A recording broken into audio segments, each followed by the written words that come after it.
എന്ത് വന്നാലും ഞാൻ അതിനപ്പുറം മറികടക്കും എന്നുള്ളൊരു തീരുമാനം എനിക്ക് എപ്പോഴോ എടുത്തിട്ടുണ്ട് ഞാൻ.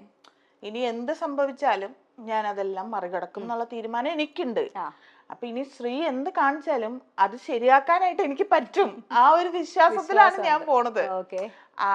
അങ്ങനെ തന്നെയാണല്ലോ, നമ്മൾക്ക് എന്തെങ്കിലും ഒരു വിശ്വാസം ഇല്ലാതെ നമുക്ക് മുന്നോട്ട് പോകാൻ പറ്റില്ല. അപ്പം അത്തരം ഇപ്പൊ എന്റെ വീട്ടിൽ വളർന്ന ഒരാളല്ല പുള്ളി. എന്റെ വീട്ടിൽ തന്നെ വളർന്ന ഞാനും ചേച്ചി രണ്ട് സ്വഭാവമാണ്. ചേച്ചി വളരെ സൈലന്റ് ആയിട്ടുള്ള ഒരാളും ഞാൻ ഇതിന്റെ നേരെ ഓപ്പോസിറ്റുമാണ്. അപ്പോൾ ഒരേ വീട്ടിൽ തന്നെ അങ്ങനത്തെ ആൾക്കാരാണ് ഉള്ളത്. അപ്പൊ പിന്നെ ഇങ്ങനെ വേറൊരു വീട്ടിൽ വളർന്ന ആള് എന്നെ പോലെ ആണെന്ന് ഞാൻ ശടിച്ചിട്ട് കാര്യമില്ല. പക്ഷെ എന്റെ ഇഷ്ടം ഇതാണ്, എനിക്ക് ഇഷ്ടമില്ലാത്തത് ഇതാണ് എന്ന് ഞാൻ തുറന്നു പറയും. അപ്പം മനസ്സിലാവൂലോ. അതാണ് അവിടുത്തെ കാര്യം. അതല്ലാതെ വേറെ മാജിക് പരിപാടികളൊന്നുമില്ല. കരിയറിന്റെ കാര്യത്തിൽ, അതായത് നമ്മൾ എടുക്കുന്ന വർക്കുകൾ, ചെയ്യുന്ന ജോലി കഴിഞ്ഞിട്ടുള്ള ക്രിറ്റിസിസം, അങ്ങനത്തെ കാര്യങ്ങളൊക്കെ ഡിസ്കഷൻസ് ഉണ്ടാവാറുണ്ട്? അതുണ്ട്. അത് വളരെ വളരെ എനിക്കത് ഭയങ്കര സപ്പോർട്ടും ആണ്. കാര്യം എനിക്ക് എന്ത് പ്രോഗ്രാം വേണമെങ്കിലും ചെയ്യാൻ ഉള്ള ഇത് പുള്ളി തരേണ്ട ആവശ്യമില്ല. പക്ഷെ ഞാൻ പറയുന്നത്, ഇപ്പം നീ എന്തിനാ അങ്ങോട്ട് പോയത്, അല്ലെങ്കിൽ നീ എന്തിനാണ് ഇത്ര മണിക്ക് ഇവിടെ വരണ്ടേ, അത്തരം പ്രശ്നങ്ങളൊന്നുമില്ല. നമ്മളെ ഫീൽഡ് ഇതാണെന്ന് കൃത്യമായിട്ട് അറിയാം. ഇപ്പൊ പലപ്പോഴും നമ്മുടെ ഫാമിലി ഫങ്ഷൻസ് ഒക്കെ വരുമ്പോൾ നമുക്ക് ഷൂട്ടായിരിക്കും. അപ്പൊ നമുക്ക് പോവാൻ പറ്റിയെന്ന് വരില്ല. അങ്ങനത്തെ സാഹചര്യങ്ങളും ഒക്കെ മനസ്സിലാക്കണം.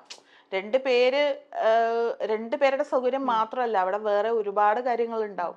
പക്ഷെ അതെല്ലാം കൃത്യമായി മനസ്സിലാക്കുന്ന ആളാണ്. പിന്നെ ഇപ്പൊ മറിമായൊക്കെ കണ്ടിട്ട് എനിക്ക് കൃത്യമായിട്ട് അഭിപ്രായം പറയാറുണ്ട്. അത് ഇഷ്ടമായിട്ടില്ലെങ്കിൽ ഇഷ്ടമായിട്ടില്ല, അങ്ങനെ ചെയ്തു നോക്കൂ, അതെല്ലാം പറയാറുണ്ട്. പിന്നെ ഒന്നിനും എന്നോട് വേണ്ടാന്ന് പറഞ്ഞിട്ടില്ല. അപ്പം ഇപ്പൊ എനിക്കൊരു ഓൺലൈൻ സ്റ്റോർ ഉണ്ട്. ഓസ്കി എന്നാണ് അതിന്റെ പേര്. ഓസ്കി ഡിസൈൻസ് എന്നാണ്. അപ്പൊ അത് ചെയ്യട്ടെ, വേണ്ട നിനക്ക് സമയമില്ലല്ലോ, നീ ചെയ്യണ്ട, അതല്ല, ചെയ്തോ, നിനക്ക് ഇഷ്ടമുണ്ടെങ്കിൽ നീ ചെയ്തോ, ഓക്കെ അല്ലേ.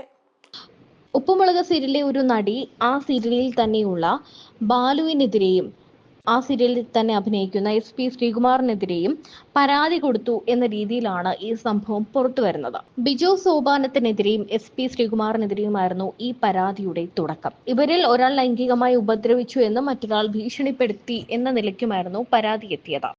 ഈ താരങ്ങളുടെ കുടുംബങ്ങൾക്ക് നേരെയും വളരെയേറെ രീതിയിൽ പരാമർശങ്ങളും വിമർശനങ്ങളും ഒക്കെ ഉണ്ടായി. ശ്രീകുമാറിന്റെ ഭാര്യ സ്നേഹ വളരെയേറെ സോഷ്യൽ മീഡിയയിൽ ആക്റ്റീവായിട്ടുള്ള സീരിയലിലും സിനിമകളിലും ഒക്കെ നിറഞ്ഞു നിൽക്കുന്ന ഒരു താരം കൂടിയാണ്. ഇവരിപ്പോൾ അമ്മയും കൂടിയാണ്. ഇരുവരുടെയും വിവാഹം എല്ലാവരെയും ഞെട്ടിച്ചിരുന്നു. നിരവധി വിവാദങ്ങൾ ഇവരുടെ വിവാഹത്തോടെ ഉണ്ടായെങ്കിലും പിന്നീട് ഒത്തൊരുമിച്ച് പോകാൻ തീരുമാനിച്ച് ഇവർ സന്തോഷത്തോടെ കുടുംബജീവിതം നയിച്ചു വരികയായിരുന്നു. ശ്രീകുമാറിനെതിരെ വാർത്ത എത്തിയതോടെ ഭർത്താവ് പെട്ടുവല്ലോ എന്ന തരത്തിലാണ് ശ്രീകുമാറിനെ കുറിച്ച് സ്നേഹയുടെ സോഷ്യൽ മീഡിയ പേജുകളിലൊക്കെ വന്നിട്ടുള്ളത്. ഫസ്റ്റ് ഈ പ്രഗ്നന്റ് ആണെന്നുള്ളൊരു ന്യൂസ് എങ്ങനെയാ അറിഞ്ഞു ശരിക്കും? അത് ഒരു 12 ആഴ്ചയൊക്കെ ആയപ്പോഴാണ് അറിഞ്ഞത്. മറിമായത്തിന്റെ ലൊക്കേഷനിൽ ഫുഡ് കഴിക്കുമ്പോൾ എനിക്ക് എന്തോ ഒരു നെഞ്ചെരിയും പോലെ തോന്നി. അപ്പൊ എനിക്ക് പിറ്റേ ദിവസം ദുബായിക്ക് പോകാനുള്ളത് കൊണ്ട് ദുബായി പോയി പട്ടിണി കിടക്കണ്ടെന്ന് വിചാരിച്ച് ഞാൻ പോയിട്ട് ഡോക്ടറെ കണ്ടു. അപ്പൊ ഡോക്ടർക്ക് എന്നെ കണ്ടപ്പോഴേ ഡോക്ടർ പറഞ്ഞു പ്രഗ്നന്റാന്ന് പറഞ്ഞു. അപ്പൊ എനിക്ക് അങ്ങനെ നമ്മളങ്ങനെ പ്രതീക്ഷിക്കുന്നില്ല. അപ്പൊ ഡോക്ടർ ബ്ലഡ് ടെസ്റ്റ് ചെയ്ത് തന്നു. അപ്പോഴേക്കും റിസൾട്ട് കിട്ടിയപ്പോ പ്രഗ്നന്റ് ആണ്, പോസിറ്റീവ് ആണ്. ചേട്ടൻ എങ്ങനെ അറിഞ്ഞു? ചേട്ടനെ ഞാൻ ഫോൺ വിളിച്ചു പറഞ്ഞു.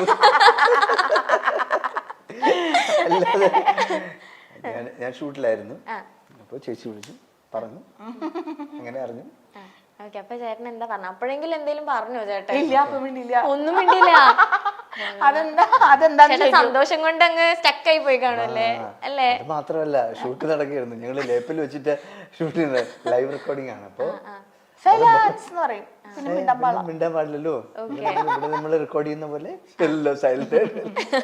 അതുകൊണ്ടാണ് കേട്ടോ ഒന്നും മിണ്ടാൻ പറ്റാൻ. അല്ലെങ്കിൽ ഞങ്ങളെല്ലാം കറക്റ്റ് ആയിട്ട് പറഞ്ഞു. ഞങ്ങൾ ഇപ്പൊ അവിടെ വിളിച്ച് തിമിർത്തേനല്ലേ? അതെ, കൂവേനെ.